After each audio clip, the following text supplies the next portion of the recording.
Welcome to Target Medical Academy. बेटा आज का जो लेक्चर है वो किसके बारे में है? गोल्गी एपरेटस के बारे में। तो क्या है गोल्गी एपरेटस, किसने डिस्कवर करा था, इसके फंक्शंस क्या होते हैं, इसका स्ट्रक्चर कैसा होता है, ये सारी चीज़ें हमें आज के लेक्चर में पढ़नी है। तो मैंने बेटा बहुत पहले बताया था तुम्हें कि Golgi apparatus is a part of endomembrane system. जो एंडोमेम्ब्रेन सिस्टम था जिसके पार्ट कौन कौन थे? Endoplasmic reticulum, Golgi apparatus, lysosomes and vacuoles, है ना। तो it is a part of endomembrane system. जितना भी प्रोटीन एंडोप्लाज्मिक रेटिकुलम में बनता है, आर में बनता है, वो सारा का सारा पैक होने के लिए किसके पास आता है? गोल्गी एपरेटस के पास आता है ना। तो गोल्गी एपरेटस का जो मेनली काम होता है वो क्या होता है? Packaging of protein. ये क्या करता है? प्रोटीन्स को पैक करता है, ठीक है। तो the main work of Golgi apparatus is packaging of protein and transport of protein. That's why Golgi apparatus is also known as traffic police of the cell। ठीक है बच्चों, तो ये तो बेसिक सी बात हो गई जो किसी 10th के बच्चे को, 9th के बच्चों को भी पता है। तो मैं आज थोड़ा सा और डीपली जानना है इसके बारे में, गोल्गी एपरेटस के बारे में।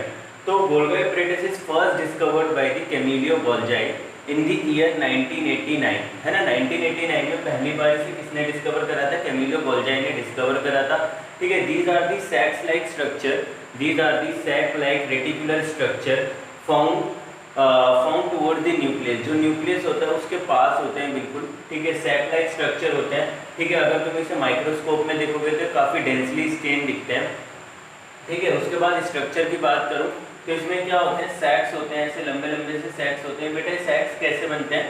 जो प्रोटीन एंडोप्लाज्मिक रेटिकुलम में पैक होता है ना, वो धीरे से क्या करता है? अपने आप को cisternae of Golgi apparatus, cisternae are also known as sacs, cisternae बना लेता है और धीरे धीरे प्रोटीन मैच्योर होता है। मैच्योर होकर finally in the form of vesicles ये निकल जाता है और या तो सेल के अंदर कहीं पर ट्रांसपोर्ट हो जाता है या फिर सेल के बाहर कहीं पर ट्रांसपोर्ट हो जाता है। तो गोल्गी एपरेटस मेनली करता क्या है? जितना भी एंडोप्लाज्मिक रेटिकुलम में प्रोटीन बनता है उसे अपने अंदर लाता है और उसे क्या करता है? फाइनली पैक करता है और पैक करके उसे प्रोड्यूस कर देता है, ट्रांसपोर्ट कर देता है, या तो आउटसाइड दी सेल या फिर inside the cell.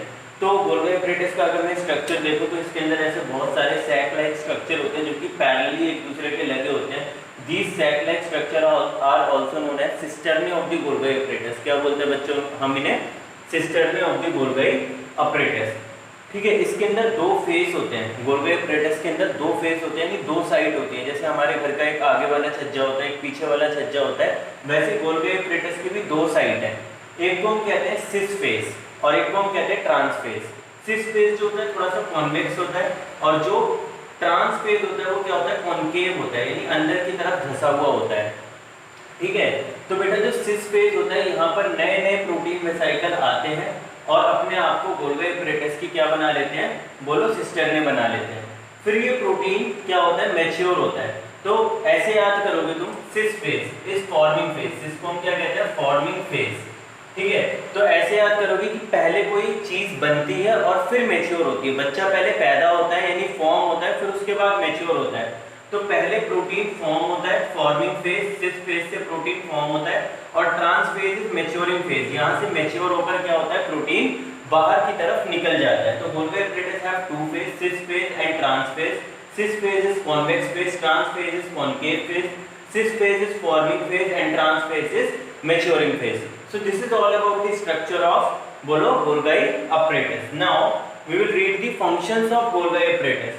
Packaging and transport of material to different targets, है ना। ये क्या करता है? जो प्रोटीन्स होते हैं, डिफरेंट टाइप के मटेरियल्स होते हैं, उन्हें ये क्या करता है? ट्रांसपोर्ट करता है टू दी डिफरेंट टारगेट्स, या तो सेल के अंदर या फिर सेल के बाहर, जहाँ भी उस प्रोटीन की जरूरत होगी वहां पर ये उसे क्या कर देगा? ट्रांसपोर्ट कर देगा। और बेटा अगर मैं बोलूँ इस पूरे लेक्चर में सबसे इंपॉर्टेंट बात क्या है, तो ये वाला point, Golgi apparatus, Golgi apparatus is the important site for the formation of glycoproteins and glycolipids। तो गोल्गी एपरेटस सबसे मेन साइट है किसकी?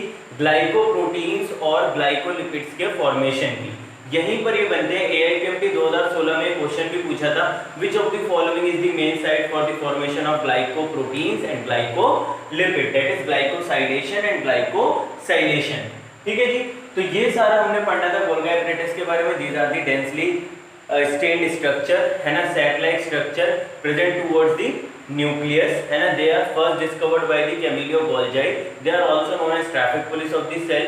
They transport the protein to the different targets as well as pack the protein, है ना, and transport them to different target. This is the main site for the बोलो formation of glycoproteins and glycolipids. और अगर मैं structure की बात करूं तो गोल्गी एपैरेटस के पास सैक लाइक स्ट्रक्चर होते हैं जिन्हें हम क्या बोलते हैं, सिस्टर्ने.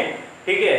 और इसके पास दो फेज होते हैं, एक को हम बोलते हैं सिस फेज और एक को हम बोलते हैं ट्रांस फेज.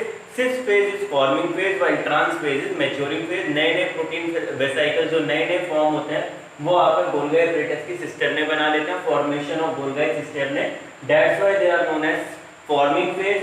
फिर उसके बाद ये प्रोटीन धीरे धीरे मैच्योर होता है और किसकी तरफ जाता है, ट्रांस फेज की तरफ. और फाइनली मैच्योर होकर यहाँ से निकल जाता है. That's why trans phase is also known as maturing phase. क्या बोलते हैं इसे, मैच्योरिंग फेज. तो बेटा ये था आज का लेक्चर किसके बारे में, गोल्गी एपैरेटस के बारे में. बाकी कंटिन्यू करेंगे हम नेक्स्ट लेक्चर में. ठीक है.